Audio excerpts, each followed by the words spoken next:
Hi everyone, this is Anam. Welcome to PhD jobs and admission. So आज के इस वीडियो में हम दिल्ली यूनिवर्सिटी के पीएचडी एंट्रेंस एग्जामिनेशन के लिए रिसर्च मेथोडोलॉजी के कुछ इंपॉर्टेंट एमसीक्यूज जो जनरली आपको पूछे ही जाते हैं। सो मैं ये बता रही हूँ आपको, बहुत ही इंपॉर्टेंट सेशन होने वाला है आज का हमारा, जिसमें आपको जो मैंने यहाँ पर एमसीक्यू सॉल्व करवाया है, जनरली आपको पीएचडी एंट्रेंस एग्जामिनेशन में 100% ऐसे ही टाइप के क्वेश्चंस पूछे जाते हैं। इन क्वेश्चंस में से एक क्वेश्चन जनरली आपको एग्जामिनेशन में पूछा ही जाएगा। अच्छे तरीके से आपको ये वीडियो देखना है, सारे एमसीक्यूज को सॉल्व कर लेना है। अगर आपके जो भी डाउट्स है, आपके जो भी क्वेश्चंस है, आप मुझे कमेंट सेक्शन में पूछ सकते हो। अब जैसे कि आपको पता है, दिल्ली यूनिवर्सिटी के पीएचडी एंट्रेंस एग्जामिनेशन के एप्लीकेशन फॉर्म की जो लास्ट डेट थी वो जा चुकी है, जो कि थी 10 जुलाई 2022। तो जल्द से जल्द अभी चांसेस है कि आपके एंट्रेंस एग्जामिनेशन की डेट्स आ सकती है। तो इसके लिए आपको प्रिपरेशन जल्द से जल्द स्टार्ट कर देनी है। जैसे कि आपको पता है, डीयू यूनिवर्सिटी के पीएचडी एंट्रेंस एग्जामिनेशन में जो आपका पार्ट 1 होता है, जो पेपर 1 होता है, ये रिसर्च मेथोडोलॉजी होता है, जो कि हर एक कैंडिडेट्स के लिए कॉमन होता है। तो मैं आपको बता दूं, रिसर्च मेथोडोलॉजी पर हमने आपके लिए कोर्स लेकर आया है, जैसे कि आप स्क्रीन पर देख सकते हो, जिसमें हम आपको वीडियो लेक्चर्स प्रोवाइड करते हैं। आपको पूरा सिलेबस यहाँ पर हम कवर करते हैं वीडियो लेक्चर्स में, जो कि आपके थ्योरी और एमसीक्यूज दोनों वीडियो लेक्चर्स प्रोवाइड करते हैं। थ्योरी से पहले हम आपके कॉन्सेप्ट्स को बिल्ड करवाते हैं, एंड देन एमसीक्यूज में हम आपको ट्रिक्स बताते हैं कि किस तरीके से आपको ट्रिक्स यूज करना है। उसी तरीके से नोट्स हम आपको प्रोवाइड करते हैं, काफी सिंपलेस्ट लैंग्वेज में नोट्स आपके इंटरव्यू के लिए भी बहुत हेल्पफुल होने वाले हैं notes. Then mock test, total 10 mock test provide कर रहे हैं, तो उस तरीके से आपके 400 क्वेश्चंस हम मॉक टेस्ट में कवर करते हैं। And then finally 1500 plus MCQs revision PDF, जो कि आपका रिवीजन का काम करती है। तो मैं यहाँ पर आपको बता दूं, 100% गारंटी के साथ हम आपको ये कोर्स प्रोवाइड कर रहे हैं। आपको पास करने की रिस्पॉन्सिबिलिटी हमारी होगी, हम आपको पास करवाएंगे, हम आपको टाइम टू टाइम गाइड करते रहते हैं। तो आपको याद रखना है, आपको ज्यादा टाइम वेस्ट नहीं करते हुए जल्द से जल्द आपको प्रिपरेशन को स्टार्ट करना है। स्टार्ट करने के लिए स्क्रीन पर जो आपको नंबर नजर आ रहा है, उस नंबर पर व्हाट्सएप के थ्रू हमें कॉन्टैक्ट करना है, और आप हमारे ऐप के थ्रू भी स्टडी मटेरियल को एक्सेस कर सकते हो, जिसके लिंक मैंने आपके साथ comment section as well as description box में भी शेयर कर रखी है। So that's it, and let's begin with the video. तो एक बार ये एमसीक्यू स्टार्ट करने से पहले मैं आपको अच्छे तरीके से हमारे कंटेंट जो हम आपको प्रोवाइड करते हैं, जो स्टडी मटेरियल हम आपको प्रोवाइड करते हैं, उसके बारे में एक बार मैं आपको फटाक से बता दूं कि हमारे इस कोर्स में हम आपको video lectures, mock test, notes provide करते हैं, और 1500 प्लस एमसीक्यूज रिविजन पीडीएफ। ये सारा जो कंटेंट आप देख रहे हो स्क्रीन पर, ये आपको एक ही जगह मिलेगा। कई स्टूडेंट्स क्या करते हैं, इंटरनेट से स्टडी मटेरियल रिफर करते हैं। सो इंटरनेट पे जो लैंग्वेज यूज करी जाती है, बहुत डिफिकल्ट लैंग्वेज यूज करी जाती है, जिससे कि आपको समझ नहीं आता है क्या लिखा हुआ है, किस तरीके से ये जो कंटेंट है आपको किस तरीके से रीड करना है, कितना कंटेंट आपको फॉलो करना है। क्योंकि हम हमारे कोर्स में आपको बताते हैं आपको कितना स्टडी मटेरियल यूज करना है। बहुत ज्यादा भी नहीं आपको पढ़ना है, बहुत कम भी नहीं, आपको जितना सफिशिएंट है आपके स्टडी के लिए उतना आपको पढ़ना है। सो हमारे कोर्स में हम आपको गाइड करते रहते हैं कि किस तरीके से आपको किस टॉपिक पर ज्यादा फोकस रहना है, कहाँ से ज्यादा क्वेश्चंस आपको पूछे जा सकते हैं। ये सारी चीजें हमारे कोर्स में हम आपको बताते हैं। सो हमारा ये जो कोर्स है, हम आपको गारंटी के साथ कहते हैं कि हमारे इसी कोर्स से आपको एग्जाम में 30 से 35 क्वेश्चन डायरेक्टली पूछे जाएंगे। तो जल्द से जल्द आपको कोर्स को परचेस करना है। परचेस करने के लिए स्क्रीन पर ये जो नंबर नजर आ रहा है, इस पर व्हाट्सएप के थ्रू हमें कॉन्टैक्ट करना है। याद रखिएगा, नॉर्मल कॉल्स नंबर पर नहीं लगेगा, और आप हमारे इस ऐप के थ्रू भी स्टडी मटेरियल को एक्सेस कर सकते हो। सो ऐप को एक्सेस करने के लिंक मैंने आपके साथ डिस्क्रिप्शन बॉक्स में प्रोवाइड कर रखी है। So that's it, and let's begin with the MCQs. First question, the data taken from the publication Agricultural Situation in India will be considered as। इस क्वेश्चन में हमें फाइंड आउट करना है, एक डेटा लिया गया एक पब्लिकेशन से, जो क्या था, agricultural situation in India. Then उस डेटा को आप कौन सा डेटा कहोगे? तो इस क्वेश्चन में जो डेटा लिया गया है वो ऑलरेडी पब्लिश्ड है डेटा। ऐसा डेटा जो ऑलरेडी पब्लिश्ड है और आप उसको यूज कर रहे हो, सो वो आपका सेकेंडरी डेटा के अंदर आएगा। सो रिमेम्बर, रिसर्च में जो डेटा होता है, डेटा दो पार्ट्स में डिवाइडेड होता है। एक होता है प्राइमरी डेटा एंड नेक्स्ट होता है सेकेंडरी डेटा। अब प्राइमरी डेटा क्या होता है?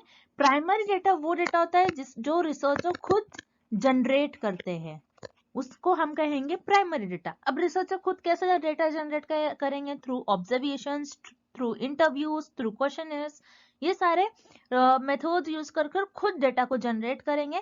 सो वो आपका प्राइमरी डेटा में आएगा। और सेकेंडरी डेटा क्या होता है? जो रिसर्चर खुद जनरेट नहीं करते हैं, बल्कि ऐसा डेटा जो किसी पब्लिकेशन से, किसी आर्टिकल से, किसी जर्नल से लिया गया हो, उसे हम कहते हैं सेकेंडरी डेटा।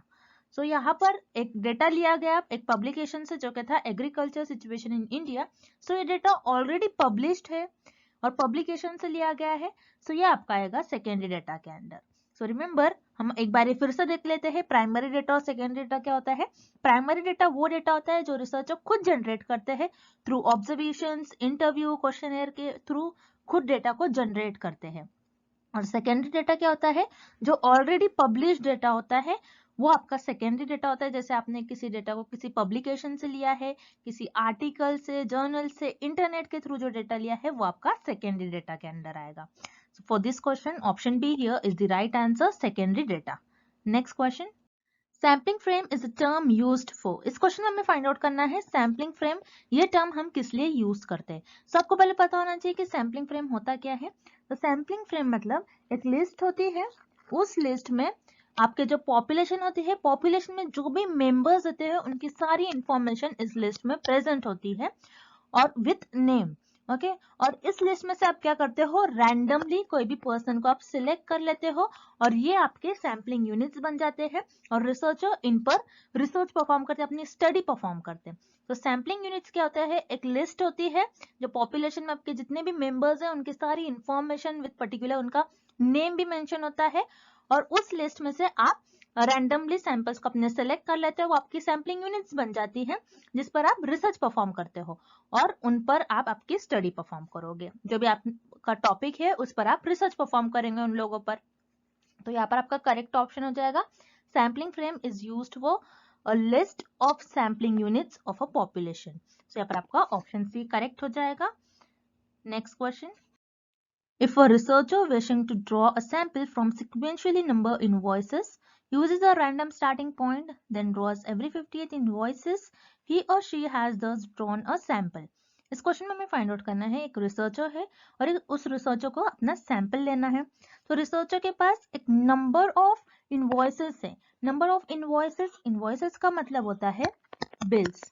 जैसे आपने कोई आप प्रोडक्ट परचेस करते हो तो आपके पास बिल होता है। तो एक रिसर्चर है, उनके पास मान लो बहुत सारे बिल्स होंगे, थाउजेंड्स में बिल्स होंगे। तो रिसर्चर ने उन बिल्स में से रैंडमली एक बिल को सिलेक्ट कर लिया, एक रैंडम पॉइंट पर एक बिल को सिलेक्ट कर लिया और उसके बाद रिसर्चर ने ये डिसाइड करा कि मैं एवरी 58 बिल सिलेक्ट कर लूंगा और वो मेरा सैंपल बन जाएंगे और उस पर मैं स्टडी परफॉर्म करूंगा। ओके, तो ये सैम्पलिंग कौन से सैम्पलिंग के अंडर आएंगे, हमें ये फाइंड आउट करना है। सो रिमेंबर, यहाँ पर रिसर्चर ने क्या करा कि रिसर्चर ने एक बिल सिलेक्ट कर लिया रैंडमली। रिसर्चर के पास थाउजेंड्स में बिल्स होंगे मान लो, और उस बिल्स में से रिसर्चर ने एक बिल आपका रैंडमली सिलेक्ट कर लिया। मान लो यहाँ पर इतने सारे पर्सन्स के बिल्स है मेरे पास, मैंने एक रैंडमली इस पर्सन को सिलेक्ट कर लिया। इस पर्सन को सिलेक्ट करने के बाद रिसर्चर ने एवरेज 58 बिल सिलेक्ट कर लिया। इस पर्सन को सिलेक्ट करने के बाद 50 बिल छोड़कर 51st नंबर पर जो बिल आएगा वो उस पर्सन को सिलेक्ट कर लेगा। फिर उसी तरीके से अगेन 50 छोड़ के 51st नंबर पर जो पर्सन का बिल आएगा उसको सिलेक्ट कर लेगा। ऐसे ही रिसर्चर लोगों को सिलेक्ट कर लोगों के बिल्स को सिलेक्ट कर लेगा और वो उनका सैंपल बन जाएंगे और इस पर रिसर्चर रिसर्च परफॉर्म करेंगे। सो ये कौन सी रिसर्च में ये कौन सी सैम्पलिंग में आ जाएगा, आपका सिस्टमैटिक सैम्पलिंग में।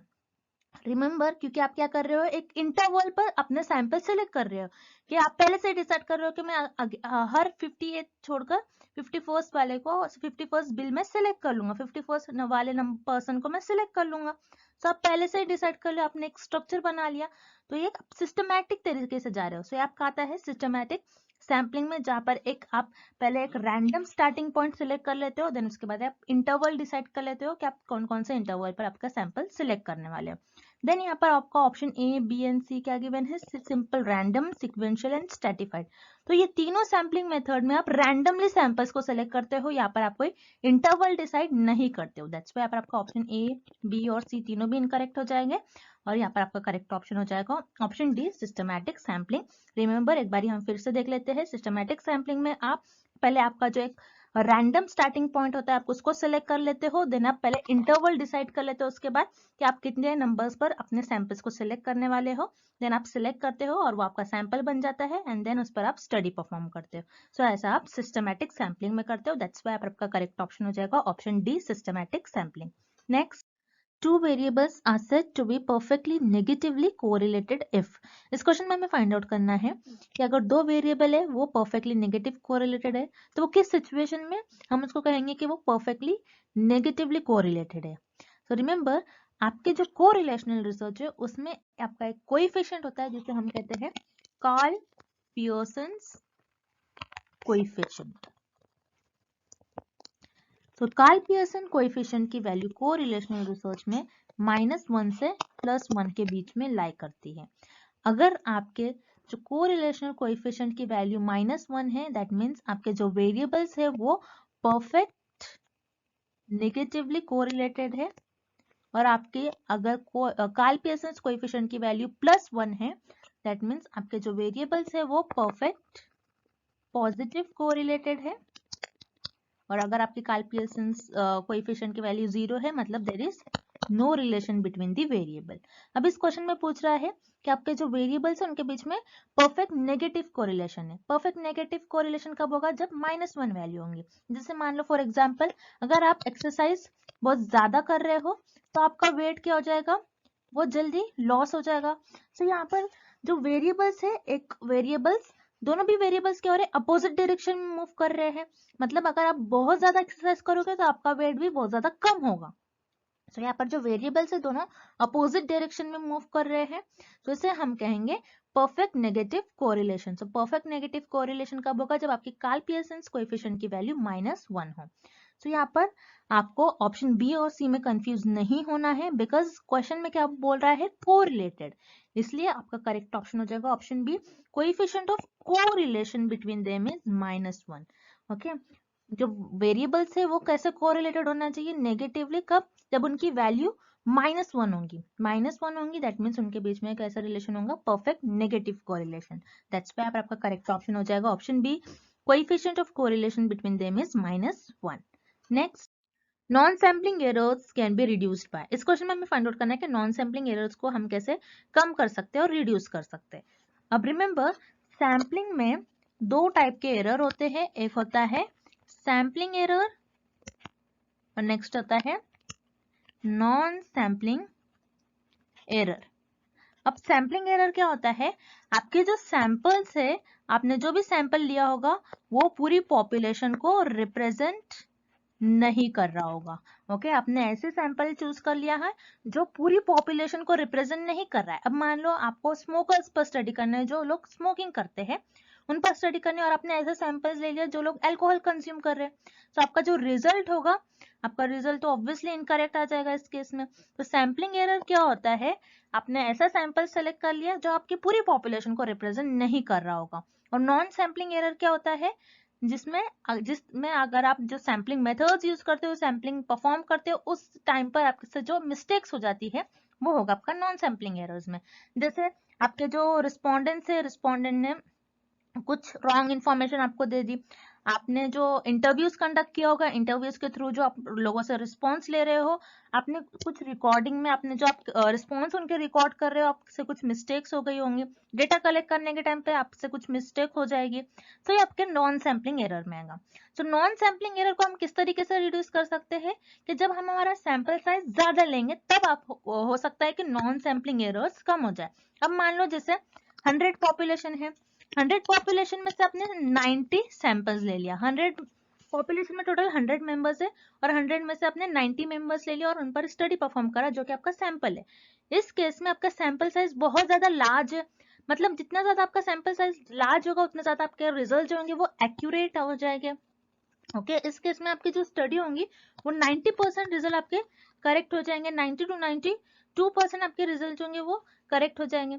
मतलब जितने ज्यादा आपके सैंपल साइज होगी उतने ज्यादा आपके नॉन सैम्पलिंग एरर्स के चांसेस, एरर्स होने के चांसेस रिड्यूस हो जाएंगे। दैट्स व्हाई आपका करेक्ट ऑप्शन हो जाएगा इंक्रीजिंग द सैंपल साइज।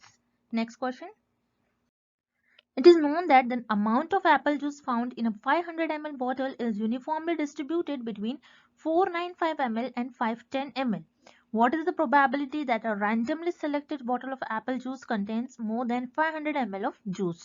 इस क्वेश्चन में हमें फाइंड आउट करना है, एक एप्पल जूस की बॉटल है और वो बॉटल 500 ml की बॉटल है, ओके। और उस 500 ml के बॉटल में एप्पल जूस किस तरीके से डिस्ट्रीब्यूटेड होगा, 495 ml से लेकर 510 ml के बीच में आपका एप्पल जूस उस बॉटल में फिल होगा। क्योंकि मशीन के थ्रू एप्पल जूस फिल किया जा रहा है, तो जरूरी नहीं है हर बार एग्जैक्टली 500 ml ही फिल हो, कम ज्यादा हो सकता है। तो वो रेंज आपको गिवन है 495 ml से 510 ml। अब इस केस में हमें ये फाइंड आउट करना है कि अगर मैं रैंडमली किसी भी बॉटल को मैं चूज कर रही हूँ, तो मैं अगर कोई बॉटल को मैं कितने बॉटल ऐसे चूज करूंगी, कितने बॉटल ऐसे होंगे जिसमें 500 ml से ज्यादा जूस मुझे मिलेगा, ओके। हमें ये फाइंड आउट करना है। सो रिमेम्बर, इस केस में हम क्या करेंगे, पहले रेंज लिखेंगे कितने के कितने बीच में आपका एप्पल जूस डिस्ट्रीब्यूटेड है। तो यहाँ पर आपको रेंज गिवन है 495 से आपका रेंज 510 ml तक है। अब इस वैल्यू के बीच में आपकी 500 ml, क्योंकि बॉटल टोटल कितने की है, 500 ml की है, सो 500 ml यहाँ पर लाई करेगा, ओके। सो यहाँ पर आपका हमने रेंज लिख लिया। अब इस केस में हमें क्या फाइंड आउट करने हैं कि ऐसी प्रोबेबिलिटी फाइंड आउट करनी है। प्रोबेबिलिटी मतलब चांस, कितने चांस होंगे कि मैं ऐसे रैंडमली बॉटल को सिलेक्ट करूं जिसमें 500 ml से ज्यादा मुझे जूस मिलेगा। सो probability of juice greater than 500 से ज्यादा जूस कितनी बॉटल में होगा, मुझे ये फाइंड आउट करना है। तो यहाँ पर आपके जो मतलब 500 से ज्यादा लेना है मुझे, ओके। सो 500 से ज्यादा कौन से रेंज में आएगा, ये वाला रेंज फॉलो करेगा। सो 510 माइनस 500, क्योंकि मुझे 500 से ज्यादा जूस चाहिए बॉटल में, तो ये आ जाएगा आपका। देन आपको टोटल रेंज आपको लिखना है। टोटल रेंज क्या है, 510 माइनस लोएस्ट वैल्यू 495। देन आपको इसको सब्स्टिट्यूट करना है, ये हो जाएगा 10/15। 10/15 करने पर 5 2 10 एंड 5 3 15। इसको आप सिंप्लीफाई करिए, आंसर हो जाएगा आपका 0.667, ओके। सो यहाँ पर आप देख रहे हो 66% प्रोबेबिलिटी और 66% चांसेस ये है कि अगर मैं कोई भी रैंडम बॉटल को सिलेक्ट करूंगी उसमें मुझे 500 ml से ज्यादा जूस मिलेगा। सो यहाँ पर आपका करेक्ट ऑप्शन हो जाएगा option B, 0.667। Next, for a negative skewed distribution with a single mode, इस क्वेश्चन में हमें फाइंड आउट करना है अगर आपका जो डिस्ट्रीब्यूशन है वो नेगेटिव स्क्यूड डिस्ट्रीब्यूशन है, सो उस केस में आपके मीन, मीडियन एंड मोड एक दूसरे से कैसे रिलेटेड हो गए। अब नेगेटिव स्क्यूड क्या होता है, पॉजिटिव स्क्यूड क्या होता है, इस डायग्राम के थ्रू हम समझते हैं। सबके जो डिस्ट्रीब्यूशन है वो 3 तरीके से डिस्ट्रीब्यूट होता है आपका data, okay. Symmetrical distribution, symmetrical distribution क्या होता है, जिसमें अगर आप कोई डिस्ट्रीब्यूशन है, अगर आप इसको बीच से कट कर दोगे तो लेफ्ट साइड की जो इमेज है और राइट साइड की जो इमेज है एक दूसरे की ये मिरर इमेज हो जाएंगी, जिसमें आपके जो मीन, मीडियन एंड मोड तीनों भी एक दूसरे से इक्वल होते हैं, तीनों भी सेम ही पॉइंट पे लाई करते हैं। सो ये आपका सिमेट्रिकल डिस्ट्रीब्यूशन में आपका ये केस होता है कि तीनों एक दूसरे से इक्वल होंगे, ओके। देन पॉजिटिव स्क्यूड क्या होता है, पॉजिटिव स्क्यू में आपका जो डिस्ट्रीब्यूशन है वो लेफ्ट साइड में टिल्टेड होगा, कुछ इस तरीके से आपका पॉजिटिव स्क्यूड डिस्ट्रीब्यूशन दिखेगा, जिसमें सबसे छोटा मीन मोड होता है, फिर उसके बाद मीडियन एंड लास्ट सबसे लार्ज वैल्यू आपकी मीन की होती है। तो ये आपका पॉजिटिव स्क्यूड में होता है। और नेगेटिव स्क्यूड में क्या होता है, नेगेटिव स्क्यूड में आपका जो डिस्ट्रीब्यूशन है वो राइट साइड पर टिल्टेड होगा, जिसमें आपके सबसे छोटी मीन होता है, देन उससे बड़ा आपका मीडियन होता है एंड सबसे ज्यादा हाईएस्ट वैल्यू आपके मोड की होती है। तो ये केस हमें ऑप्शन बी में गिवन है, mean is less than equal to median and median is less than equal to mode. तो नेगेटिव स्क्यू डिस्ट्रीब्यूशन में मीन, मीडियन एंड मोड कुछ इस तरीके से एक दूसरे से रिलेटेड हो गए, दैट्स व्हाई आपका करेक्ट ऑप्शन हो जाएगा option B. Next, suppose a finite population contains 7 items and 3 are selected at random without replacement, then all possible samples will be। इस क्वेश्चन में हमें फाइंड आउट करना है, आपके पास एक पॉपुलेशन है उसमें टोटल 7 आइटम्स है, मतलब 7 आप मान लो कि 7 मेंबर्स है, 7 में से आपने 3 मेंबर्स को सिलेक्ट कर लिया जो कि आपका सैंपल बन गया। और आपने यहाँ पर कौन सा मेथड यूज करा, simple random sampling without replacement, मतलब आपने एक बार सैंपल सिलेक्ट कर लिया तो उनको पॉपुलेशन में नहीं भेजा है, उस तरीके से आपने सैंपल सिलेक्ट कर लिया। तो इस केस में कितने पॉसिबल चांसेस होंगे आपके सैंपल सिलेक्ट होने के, कितने आपके टोटल सैंपल सिलेक्ट होंगे, हमें ये फाइंड आउट करना है।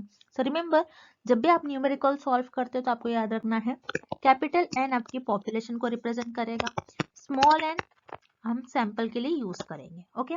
और जब प्रोबेबिलिटी का कुछ क्वेश्चन आता है तो उस केस में आपको फॉर्मूला याद रखना है, कैपिटल N मतलब पॉपुलेशन, C मतलब चूज। आप पॉपुलेशन में से कितने सैंपल को चूज करोगे और ये स्मॉल n, कुछ इस तरीके से आपका ये फॉर्मूला हो जाएगा। अब यहाँ पर आपकी पॉपुलेशन कितनी है, टोटल 7 है आपकी पॉपुलेशन में मेंबर्स, और आपने चूज 3 को चूज कर लिया, 3 लोगों को, 3 मेंबर्स को चूज कर लिया, 3 आइटम्स को चूज कर लिया आपने, तो ये हो गया आपका ये फॉर्मूला। देन फॉर्मूला होता है 7 factorial divided by 3 factorial 7 minus 3 factorial. अब 7 फैक्टोरियल को आप किस तरीके से लिख सकते हो, 7 into 6 into 5 into 4 into 3 factorial divided by 3 factorial into 7 minus 3 हो जाएगा आपका 4 फैक्टोरियल। ओके, सो यहाँ पर आपका 3 एंड 3 फैक्टोरियल कैंसिल हो जाएगा। Then 7 into 6 into 5 into 4 divided by 4 factorial का हम किस तरीके से लिख सकते हैं, 4 इंटू 3 इंटू 2 इंटू 1। सो यहाँ पर 4 एंड 4 आपका कैंसिल हो जाएगा। देन 3 1 जा 3 2 जा 2 और 2 कैंसिल हो जाएगा। अब क्या रह गया, 7 इंटू 5, 7 इंटू 5 हो जाता है आपका 35। देन यहाँ पर आपका कितने सैंपल सिलेक्ट होने के पॉसिबल चांसेस हो गए, 35 आप सैंपल सिलेक्ट कर सकते हो। दैट्स व्हाई यहाँ पर आपका करेक्ट ऑप्शन हो जाएगा option B 35। Next, an investor knows that his portfolio is equally likely to yield an annual return anywhere in the interval 5% to 35%. What is the probability that he will earn more than 23% in the forthcoming year? इस question में हमें find out करना है कि investor है, उस investor ने कुछ मनी इन्वेस्ट किया है जिसमें उसको जो प्रॉफिट मिलेगा वो 5% से 35% के बीच में उस इन्वेस्टर को प्रॉफिट मिलेगा। अब हमें फाइंड आउट करना है कि कितनी प्रोबेबिलिटी होंगी, कितने चांसेस होंगे कि एक ईयर में उसकी जो इनकम होंगी वो 23% होंगी, ये हमें फाइंड आउट करना है। सो रिमेंबर, जैसा हमने प्रीवियस क्वेश्चन सॉल्व किया था, सेम क्वेश्चन है, सेम वही मेथड हमें ये क्वेश्चन में भी यूज करना है। अब यहाँ पर आप देख रहे हो रेंज हमें गिवन है, जैसे हमने उस क्वेश्चन में भी रेंज लिया था, तो यहाँ पर 5% एंड 35% आपको गिवन है, मतलब आपका जो रेंज है वो 5 से 35% के बीच में लाई करेगा। ओके, अब इस केस में हमें फाइंड आउट करना है कितने परसेंट प्रोबेबिलिटी होंगी कि वो जो पर्सन है उनकी इनकम 23% से ज्यादा होंगी। तो इस केस में 23 यहाँ पर लाई करेगा।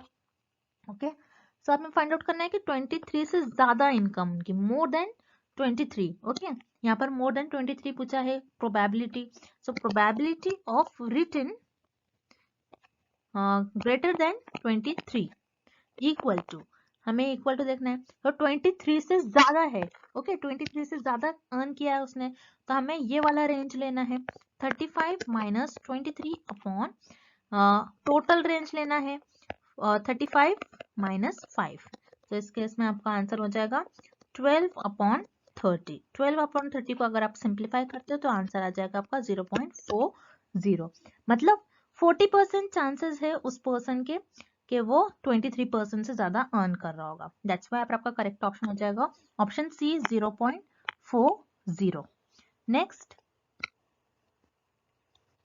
Distribution formed by all possible values of a statistic is called. इस क्वेश्चन में हमें फाइंड आउट करना है स्टैटिस्टिक से मिलने वाले डिस्ट्रीब्यूशन को हम क्या कहते हैं।